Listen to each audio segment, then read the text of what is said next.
So good morning all of you. I am Prabhakar Kumar and today I am going to discuss on the topic of mechanism of respiration. तो basically respiration क्या है, तो हम लोग देखते हैं respiration is the process of exchange of gases. तो हम लोग environment से ऑक्सीजन को इंटेक करते हैं, CO2 को रिलीज करते हैं, उस प्रोसेस को respiration बोलते हैं. तो respiration is the process by which the body takes the oxygen and removes carbon dioxide. respiration क्या है, हमारा बॉडी मीन्स एक प्रोसेस है जिसमें क्या होता है, जो हमारा कोई भी रिस्पिरेटरी ऑर्गन इन्वॉल्व होता है और उसमें हम लोग क्या करते हैं, तो आपका इनहेलेशन करते हैं आपका O2 का, ऑक्सीजन का. ठीक है, ऑक्सीजन हम लोग के लिए क्या है, वाइटल कंपोनेंट है बॉडी का सेलुलर रिस्पिरेशन के लिए या एनर्जी प्रोडक्शन के लिए. तो आपका क्या होता है, जो आपका ऑक्सीजन का इनहेल करते हैं एंड सेलुलर रिस्पिरेशन के बाद CO2 जो फॉर्म होता है कार्बन डाइऑक्साइड, उसको हम लोग बॉडी में रख नहीं सकते हैं क्योंकि टॉक्सिक होता है, तो उसको हम लोग रिलीज आउट करते हैं by the process of exhalation. तो उस प्रोसेस को हम क्या बोलते हैं, combinedly respiration. It is essential for energy production. Respiration का मेन पर्पज क्या रहता है, एनर्जी का प्रोडक्शन करना, क्योंकि हम लोग का कुछ ना कुछ डेली वर्क के लिए कुछ ना कुछ काम करना होता है. काम करने के लिए क्या चाहिए, एनर्जी चाहिए. बिना एनर्जी का हम लोग कोई वर्क या एक्टिविटी परफॉर्म नहीं कर सकते, तो उसके लिए भी हमारा एनर्जी प्रोडक्शन में मेजर रोल प्ले करता है. It occurs continuously through out the life. मतलब कोई भी चीज़ जब तक जिंदा रहता है ना, तब तक आपका रिस्पिरेशन भी प्रोसेस जो है चलता रहता है. क्लियर. फिर नेक्स्ट आता है आपका डिफिनेशन ऑफ रिस्पिरेशन. जो आपका रिस्पिरेशन मेनली होता क्या है, ठीक है. तो respiration is the process of taking oxygen into the lungs. हमारा जो रिस्पिरेशन प्रोसेस है, इसमें क्या होता है, जो हम लोग जो ऑक्सीजन को इन्वायरमेंट से हम लोग डायरेक्ट बॉडी में इंटेक करते हैं by the process of inhalation. तो ये कैसे करते हैं, हमारा पहले कोई सा भी मीन्स हवा को हम लोग थ्रू द नोज हम लोग इनहेल करते हैं. वो जो हमारा किधर होते हुए जाता है, आपका नेजल कैविटी होते हुए, फेरिंग्स होते हुए, देन लैरिंग्स, फिर ट्रेकिया, फिर हमारा लंग्स में जाता है. ठीक है. इसमें रिस्पिरेशन में क्या होता है, जो हम लोग ऑक्सीजन को या एयर को हम लोग लंग्स में लेते हैं. Clear. Then supplying oxygen to the tissue. फिर हम लोग क्या करते हैं, आपका इससे भी पहले एक प्रोसेस और होता है. जब लंग्स में जो ऑक्सीजन जाता है, फिर क्या होता है, ब्लड वेसल्स में जो डीऑक्सीजनेटेड ब्लड है, ठीक है, उसके साथ ये गैसियस एक्सचेंज कर लेता है. मीन्स क्या, डीऑक्सीजनेटेड है तो उसको ऑक्सीजनेटेड ब्लड में कन्वर्ट करता है. ठीक है. और वो CO2 फिर लंग्स का एल्वियोलाई में चला जाता है, जिसको एक्सेल आउट करते हैं. फिर वो जो आपका ऑक्सीजन रिच ब्लड है, वो कहाँ जाता है, हमारा बॉडी का डिफरेंट ऑर्गन्स एंड उसका टिश्यू में. ठीक है. क्योंकि जितना भी हमारा बॉडी में बिलियंस ऑफ सेल्स हैं, तो हर एक सेल्स के पास ऑक्सीजन चाहिए होगा सेलुलर रिस्पिरेशन के लिए. तो सबको आपका मीन्स क्या, ब्लड जो है ऑक्सीजन का मीन्स क्या ट्रांसपोर्टेशन करके वहाँ तक पहुँचाता है. And it removing carbon dioxide from the body. फिर जब ऑक्सीजन सप्लाई कर देता है, तो वो क्या करता है, आपका सेल के पास जो CO2 रहता है, तो उसके साथ वो एक्सचेंज करता है. ब्लड O2 लेके जाता है और सेल के पास CO2 रहता है, तो उसके साथ वो एक्सचेंज कर लेता है. मीन्स CO2 वो ले लेता है, O2 आपका सेल्स को दे देता है. ठीक है. जो फर्दर जो आपका रिस्पिरेशन सेलुलर रिस्पिरेशन प्रोसेस होगा, तो उसमें ऑक्सीजन का यूटिलाइजेशन होगा एंड यूटिलाइजेशन होने का क्या होगा, CO2 रिलीज आउट होता है. क्लियर. फिर नेक्स्ट क्या है, आपका स्टेजेस ऑफ रिस्पिरेशन. जो आपका रिस्पिरेशन जो है कितना स्टेजेस में डिवाइड है. तो respiration occurs in 4 major stages. ये आपका 4 मेजर स्टेजेस में रिस्पिरेशन प्रोसेस इन्वॉल्व रहता है. पहला कौन होता है, पल्मोनरी वेंटिलेशन. तो ऑलरेडी डिस्कस भी कर रखे हैं. पल्मोनरी वेंटिलेशन क्या होता है, आपका जो हमारा इन्वायरमेंट जब सराउंडिंग है, यहाँ से हम लोग कोई भी मीन्स एयर को जो इनहेल करते हैं, ठीक है, एंड CO2 को रिलीज आउट करते हैं, तो इसको हम क्या बोलते हैं, प्रोसेस को इनहेलेशन और एक्सेलेशन प्रोसेस को हम लोग क्या बोलते हैं, पल्मोनरी वेंटिलेशन. क्लियर. और इसको अदर टर्म में ब्रीदिंग भी बोल सकते हैं. ब्रीदिंग क्या होता है, normally exchange of gases. Clear. फिर नेक्स्ट आता है एक्सटर्नल रिस्पिरेशन. एक्सटर्नल रिस्पिरेशन में क्या हो रहा है, हमारा जो भी हम लोग ऑक्सीजन लिए हैं, एयर हमारा लंग्स में गया, लंग्स का एल्वियोलाई जो है, तो है साइट ऑफ गैसियस एक्सचेंज होता है. मीन्स एल्वियोलाई जो होता है ना, मीन्स क्या, जो सेक लाइक स्ट्रक्चर होता है, ग्रेप अंगूर देखे हो ना सब लोग, उसी के जैसा उसका स्ट्रक्चर होता है. ठीक है. वहाँ पे क्या होता है, ब्लड वेसल जो कैपिलरी ब्लड कैपिलरी है, वो जो आपका डीऑक्सीजनेटेड ब्लड है ना, वो वहाँ पे उस एल्वियोलाई के पास में रहता है. तो जैसे ही डीऑक्सीजनेटेड ब्लड आता है, तो एल्वियोलाई के पास O2 रहता है. तो O2 आपका किधर जाता है, ब्लड में, ठीक है। एंड CO2 किधर जाएगा, एल्ब्यूलाई में, मीन्स एक मॉलिक्यूल O2 आएगा तो इधर से एक मॉलिक्यूल CO2 इधर जाएगा, दोनों अपोजिट डायरेक्शन में, क्लियर। वहां पे जो आपका रिस्पायरेशन हो रहा है ना, मीन्स गैसियस एक्सचेंज हो रहा है, कहाँ पे आपका एल्ब्यूलाई एंड ब्लड वेसल्स के बीच में, तो उसको हम क्या बोलते हैं, एक्सटर्नल रिस्पिरेशन। फिर आता है इंटरनल रिस्पिरेशन। इंटरनल रिस्पिरेशन कब होता है, जो आपका जब हमारा ब्लड जो है ऑक्सीजनेटेड ब्लड में, CO कार्बन डाइऑक्साइड वाला ब्लड किस में कन्वर्ट हो गया, ऑक्सीजनेटेड ब्लड में। ऑक्सीजनेटेड ब्लड किधर जाता है, हमारा हार्ट में जाएगा, पहले हार्ट का लेफ्ट चैम्बर में जाता है, फिर वहां से पंप होके फिर कहाँ जाता है, बॉडी का टिश्यू में या सेल्स में। तो बॉडी का सेल्स वाला रीजन में जाता है, तो सेल्स भी आपका एक पहले से उसका भी एनर्जी प्रोडक्शन किया होगा, तो CO2 तो निकला होगा ना, तो वो CO2 रखे रहता है। जैसे ब्लड जो है आपका ऑक्सीजन रिच ब्लड लेके जाता है, तो फिर वो क्या करता है, CO2 ले लेता है एंड O2 सेल्स को दे देता है। अब फिर वही CO2 वाला ब्लड फिर से सेम प्रोसेस रिपीट होते रहता है, ठीक है। तो उसको हम क्या बोलते हैं, internal respiration. And cellular respiration में क्या होता है, तो सेल के अंदर में आपका रिस्पिरेशन प्रोसेस होता है, मीन्स ऑक्सीजन का कंजम्पशन करके एनर्जी का प्रोडक्शन करता है, तो उस स्टेप को क्या बोलते हैं, सेलुलर रिस्पिरेशन, क्लियर। फिर आपका आता है पहला पल्मोनरी वेंटिलेशन, जो इसको नॉर्मली हम लोग ब्रीथिंग भी बोलते हैं। Normally movement of air into and out of the lungs, मतलब क्या, जिसमें क्या होता है, जो हम लोग ऑक्सीजन को लंग्स में लेते हैं, CO2 को लंग्स के बाहर मीन्स क्या एनवायरमेंट में रिलीज करते हैं। इट हैज़ 2 फेजेस, इसमें मेनली 2 ही फेज रहता है, इनहेलेशन एंड एक्सहेलेशन, जिसको हम ब्रीथिंग इन बोलते हैं। ब्रीथिंग इन मीन्स क्या है, हवा को लंग्स में की तरफ लेना। अब ब्रीदिंग आउट मतलब क्या होता है, एक्सहेल करना, ठीक है, मीन्स रिलीज ऑफ CO2। फिर नेक्स्ट क्या आपका ब्रीदिंग इन में जो आपका इंस्पिरेशन बोलते हैं, and it is an active process. Active process क्यों बोल रहे हैं, क्योंकि ये कंटिन्यूसली ऑनगोइंग प्रोसेस है। And it requires muscles contraction, इसमें क्या होता है, आपका मसल कॉन्ट्रैक्शन होता है। नॉर्मली हम लोग जब ब्रीथिंग करते हैं तो हमारा क्या होता है, जो चेस्ट साइज एक्सपेंड होता है, एंड डायफ्राम का मूवमेंट होता है। डायफ्राम क्या है, मसल्स है, इसमें क्या हो रहा है, मसल्स कॉन्ट्रैक्शन हो रहा है, clear. And it इंटर्स the air into the lungs, इसमें क्या होता है, हमारा जो सराउंडिंग इन्वायरमेंट में जो एयर है, ठीक है, वो हमारा लंग्स में अंदर जाता है। तो इंस्पिरेशन में यही सब 3 स्टेप्स इन्वॉल्व रहता है। फिर आपका नेक्स्ट क्या है, muscles involve in the inspiration, means inhalation process में जो वही मसल्स इन्वॉल्व रहता है, उसका क्या मेजर रोल रहता है। तो पहला कौन सा है आपका, डायफ्राम, ठीक है। तो डायफ्राम क्या है आपका, इंटरकोस्टल मसल्स का ही पार्ट आता है, जो हमारा थोरेसिक कैविटी का जस्ट बॉटम में रहता है, ठीक है। तो इसमें क्या है, जो it contracts and move downward, ये आपका कॉन्ट्रैक्ट होगा एंड क्या होगा, डाउनवर्ड डायरेक्शन के तरफ, नीचे के डायरेक्शन में ये मूव करेगा, ठीक है। जैसे मूव करता है तो क्या होता है, स्पेस थोड़ा बढ़ जाता है, ठीक है। स्पेस बढ़ेगा मीन्स क्या, ऑक्सीजन ज़्यादा अमाउंट ऑफ एयर हमारा लंग्स में पहुंचेगा, clear. It increase the vertical size of the chest cavity, जिसकी वजह से डाउन होने की वजह से क्या होता है, स्पेस थोरेसिक कैविटी का बढ़ जाता है, जिसकी वजह से ऑक्सीजन ज़्यादा या एयर ज़्यादा इंटर होता है। फिर नेक्स्ट क्या है आपका, इंटरकोस्टल मसल्स। इंटरकोस्टल मसल्स कहाँ पे रहता है हमारा, बेसिकली रिब केज के ऊपर में जो मसल्स रहता है, स्टर्नम के ऊपर में। तो ये क्या होता है, जो the left ribs and sternum upward direction में आपका मूव होता है, ठीक है। स्टर्नम जानते हो ना, हाँ। रिब केज तो हमारा ये पूरा जो है, जो वाइटल ऑर्गन्स को प्रोटेक्ट करता है, तो ये थोड़ा एक्सपेंड होगा, ठीक है। It increases the chest cavity sideway, ये हमारा चेस्ट कैविटी को मीन्स थोरेसिक कैविटी को थोड़ा एक्सपेंड करता है, जिससे क्या होता है, स्पेस ज़्यादा बनता है, क्लियर।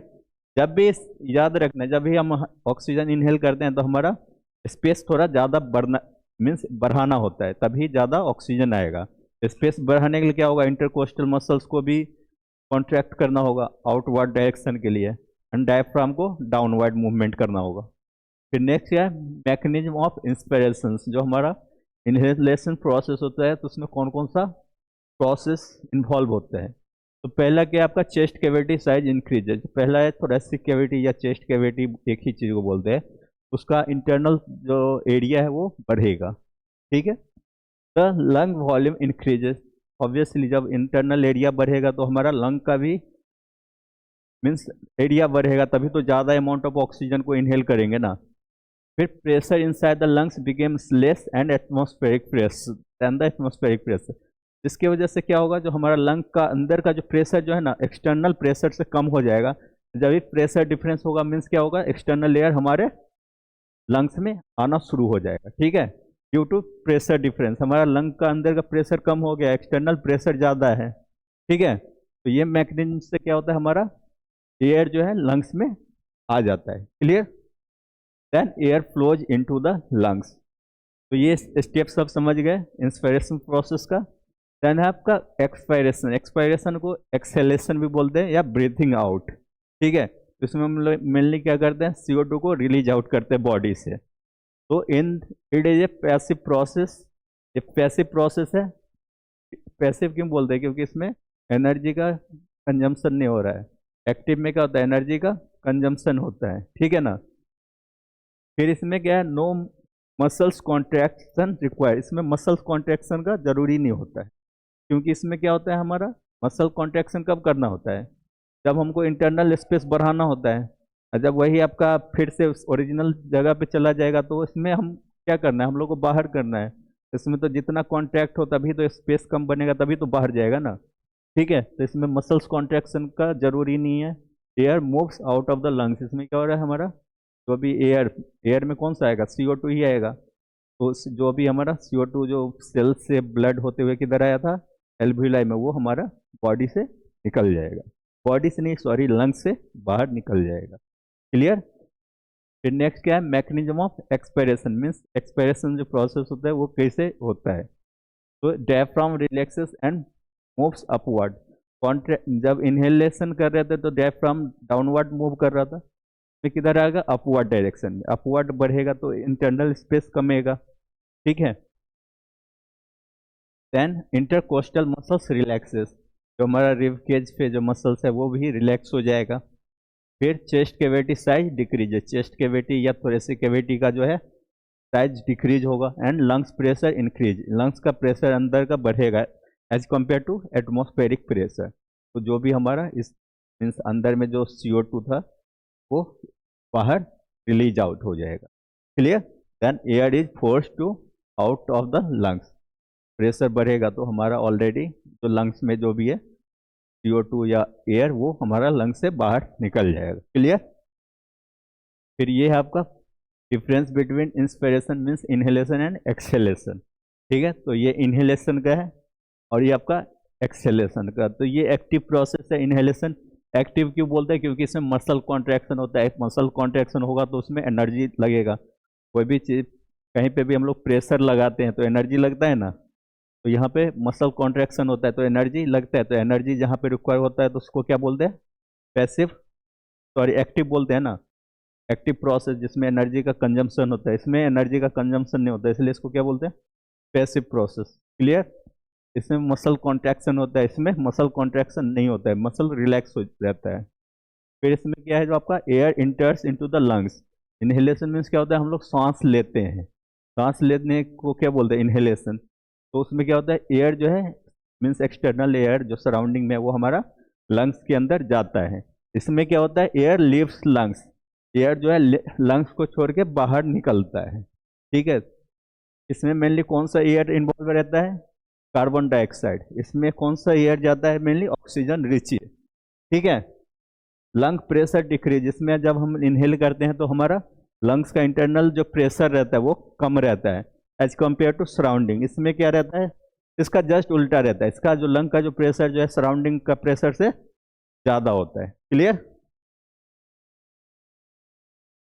फिर आपका आता है एक्सटर्नल रिस्पिरेशन। एक्सटर्नल रिस्पिरेशन क्या होता है, exchange of gases between the alveoli of the lungs. इसमें जो आपका जो लंग्स का क्या है यूनिट, गैसियस एक्सचेंज का एल्वियोलाई बोलते हैं। ठीक है, फिर वहाँ पे क्या होता है, जो गैसियस एक्सचेंज किसके बीच में होता है, जो एल्वियोलाई एंड ब्लड जो आया किसके थ्रू, पल्मोनरी आर्टरी जो है डीऑक्सीजनेटेड ब्लड लेके आता है। एंड हम लोग जानते हैं आर्टरी जो है so as compare to capillaries उसका डायमीटर ज़्यादा होता है। ठीक है, तो उसको जो है जब जहाँ पे नैरोअर सेल्स होगा, सेल कितना होता है, एकदम माइक्रो साइज में रहता है, वहाँ जाने के लिए तो कैपिलरी लेवल पे जाना होगा ना। तो आपका जो भी डीऑक्सीजनेटेड ब्लड जो है कैपिलरी होते हुए किधर जाता है, आपका एल्वियोलाई में।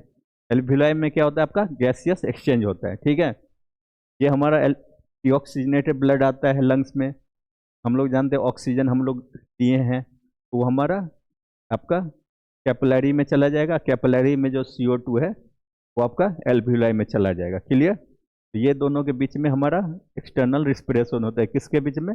Alveoli and blood vessels. ठीक है, फिर नेक्स्ट क्या है? The oxygen इंटर्स into the blood. Oxygen क्या होगा इस प्रोसेस में? ब्लड के अंदर जाएगा। ठीक है, एंड CO2 किधर जाएगा आपका? एल्वियोलाई की तरफ। कार्बन डाइऑक्साइड जब एल्वियोलाई की तरफ CO2 चला जाएगा तो CO2 क्या होगा? फिर से लंग्स से बाहर निकल जाएगा। क्लियर? फिर नेक्स्ट क्या है? Internal respiration. तो इंटरनल रिस्पिरेशन क्या था? The exchange of gases between the blood and body tissue. हम बताए थे सेल या टिश्यू, फिर वो जो ब्लड जो है ऑक्सीजनेटेड ब्लड किधर आया? लंग्स में आया। लंग्स में उसका एक्सटर्नल रिस्पिरेशन से क्या हुआ? गैसियस एक्सचेंज हो गया। ठीक है, डीऑक्सीजनेटेड ब्लड किस में कन्वर्ट हो गया? ऑक्सीजनेटेड में। ऑक्सीजनेटेड ब्लड कहाँ जाता है हमारा? बॉडी का टिश्यू के पास जाता है। बॉडी का टिश्यू के पास जाने का पर्पज क्या रहता है? उसको ऑक्सीजन, फ्रेश ऑक्सीजन देता है, एंड जो CO2 है वो उसको वो कलेक्ट कर लेगा। ठीक है, तो ये दोनों के बीच में जो गैसियस एक्सचेंज होता है ना आपका ब्लड एंड बॉडी टिश्यू के बीच में या सेल्स के बीच में, उसको हम क्या बोलते हैं? Internal respiration. इसमें जो है पहले से ये O2 लेके आएगा, ये CO2 रखे रहेगा, जैसे ये ब्लड ऑक्सीजन रिच लेके आएगा। ठीक है, तो बॉडी टिश्यूज जो है ब्लड से ऑक्सीजन ले लेगा एंड CO2 दे देगा। CO2 देगा तो ब्लड क्या हो जाएगा? ऑक्सीजनेटेड ब्लड टू कन्वर्ट हो जाएगा डीऑक्सीजनेटेड ब्लड में। फिर नेक्स्ट यही प्रोसेस सेम रिपीट होते रहेगा। क्लियर? नेक्स्ट क्या आपका? Oxygen moves into the cells. ये प्रोसेस होने के बाद क्या होगा? जो ऑक्सीजन जो है सेल्स में चला जाएगा, सेल्स या टिश्यू में, एंड CO2 जो है किधर चला जाएगा? ब्लड में चला जाएगा। जब भी एक्सचेंज हो रहा है ना, एक्सचेंज मतलब यही समझना, एक इधर जा रहा है मीन्स एक दूसरे में जा रहा है, दूसरा वाला किस में जा रहा है? जो पहले वाला में। ठीक है, रेट ऑफ रिस्पिरेशन। तो normally rate of respiration means क्या होता है? तो कितना इंटरवल में वो रिस्पिरेशन प्रोसेस अकर हो रहा है। तो normally in adult respiration rate 16 to 18 breaths पर मिनट। जो नॉर्मली 1 मिनट में कितने बार रिस्पिरेशन प्रोसेस चलता है? 16 to 18 time. Clear? In children have higher respiration rate. लेकिन जो छोटे बच्चे होते हैं ना उनमें ज़्यादा रिस्पिरेशन रेट रहता है एज कम्पेयर टू एडल्ट। जैसे जैसे एल्डरली पेशेंट में जाते हैं तो उनमें भी कम होते जाता है। ठीक है, फिर नेक्स्ट है इंपॉर्टेंस ऑफ रिस्पिरेशन। तो रिस्पिरेशन का इंपॉर्टेंस क्या है? तो इसमें मेनली क्या होता है? जो इट कॉमन सी बात है, हम लोग क्या करते हैं? एनवायरमेंट से ऑक्सीजन लेते हैं, तो ऑक्सीजन डिमांड को फुलफिल करना होता है जो सेलुलर लेवल पे। ऑक्सीजन को हल जितना भी बॉडी में सेल्स है सबको ज़रूरत होता है ना एनर्जी प्रोडक्शन के लिए, तो सब सेल के पास ऑक्सीजन सप्लाई होना चाहिए, तभी तो वो एनर्जी को प्रोड्यूस करेगा। ठीक है, इट रिमूव्स कार्बन डाइऑक्साइड। अब जब सेलुलर रिस्पिरेशन हो जाएगा तो कार्बन डाइऑक्साइड रिलीज होगा, तो उसको बॉडी से रिमूव करने में भी मेजर रोल प्ले करता है। It maintains acid base balance. Acid base balance बोल सकते हैं या pH बैलेंस, pH को भी मेंटेन करता है। Clear? And essential for survival.